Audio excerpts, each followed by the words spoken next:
Myanmar में 3.9 तीव्रता का भूकंप आया है। लगातार भूकंप के झटकों से लोगों में दहशत का माहौल। 7.7 तीव्रता का वो एक भूकंप, चंद सेकंड्स का वो एक भूकंप, जिसके बाद तमाम बिल्डिंग्स धराशायी हो गई थी, जिसके बाद से लगातार म्यांमार में तनाव का माहौल बना हुआ है। लगातार आफ्टर शॉक्स वहां पर महसूस किए जा रहे हैं।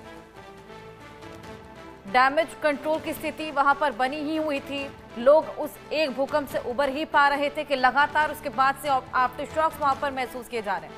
हमारे सहयोगी अजय जांडियाल हमारे साथ जुड़ गए हैं, उनसे और जानकारी लेंगे। अजय, क्या सीस्मोलॉजिस्ट अभी तक पता लगा पाए हैं कि इस तरीके से लगातार म्यांमार की धरती कांप रही है, जो आफ्टर शॉक्स महसूस किए जा रहे हैं, ये क्यों हो रहे हैं और इसका अंत कब तक होगा?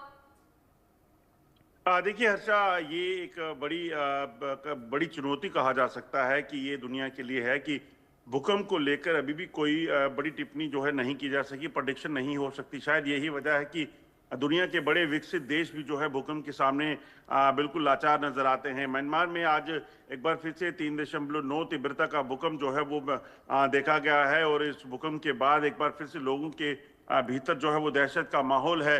हालांकि इसमें कोई शक नहीं कि आफ्टर शॉक जो है रहते हैं, क्योंकि 7.7 रिक्टर स्केल का भूकंप जो है कुछ समय पहले म्यांमार में, थाईलैंड में जो है महसूस किया गया था, जिसमें काफी तबाही जो है वहां पे हुई थी। कई लोगों की जान चली गई, हजारों लोग बेघर हो गए। और उसके बाद जब लगातार आफ्टर शॉक्स आ रहे हैं तो हर एक झटका जो भूकंप का है वो लोगों को डरा जाता है और लोगों को वही दहशत जो है वो दे जाता है। एक बार फिर से जब भूकंप के झटके आए तो लोग अपने घरों से बाहर निकल कर आ गए, जिनके पास जो जहां पे रहते हैं। हालांकि अभी भी कई ऐसे लोग हैं, हजारों की संख्या में, जो भूकंप के झटकों के बाद जो नुकसान हुआ था उसके बाद से लगातार अपने जो माइग्रेंट कैंप बने हुए हैं, टेंट्स लगाकर बनाए गए हैं, वहां पर रहते हैं। तो दहशत मगर लगातार है, क्योंकि लोगों ने वो मंजर देखा हुआ है जिसमें लोगों को जान गंवानी पड़ी थी। और अब लगातार जो है ये भूकंप के झटके जो आ रहे हैं वो इस चीज को लेकर चिंता दे रहे हैं कि क्या ये छोटे छोटे भूकंप के झटके रहेंगे या फिर एक बार फिर से जो बड़े झटके अगर वहां पे होते हैं, अगर रिक्टर स्केल पे उनकी तीव्रता को ज्यादा नापा जाता है तो वो बड़ा नुकसान जो है उनको दे सकते हैं।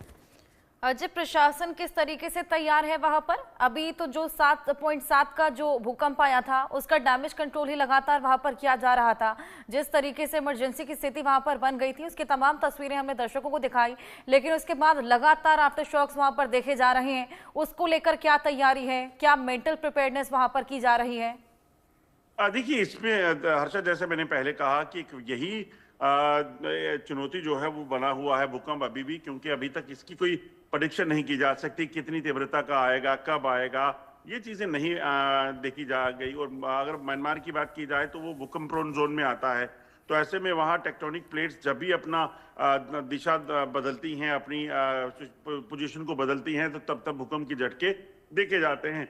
ऐसे में प्रशासन जो है सिर्फ लोगों को यही हिदायतें दे रहा है कि आफ्टर शॉक्स आने का खतरा बना हुआ है, ऐसे में लोग एहतियात बरतें, बड़ी बिल्डिंग से दूर रहें, ऐसी बिल्डिंग जो अनसेफ हैं उन बिल्डिंगों के पास ना रहें। ये तमाम जो कोशिशें की जा रही हैं, मगर जैसा आपने कहा कि अभी तक तो वो सिर्फ कहीं ना कहीं जो पहले भूकंप से नुकसान हुआ है उससे उभरने की कोशिश कर रहे हैं। अभी भी मलबा सड़कों पर पड़ा हुआ है, मलबा इलाकों में पड़ा हुआ है, जो बिल्डिंग धराशायी हो गई थी।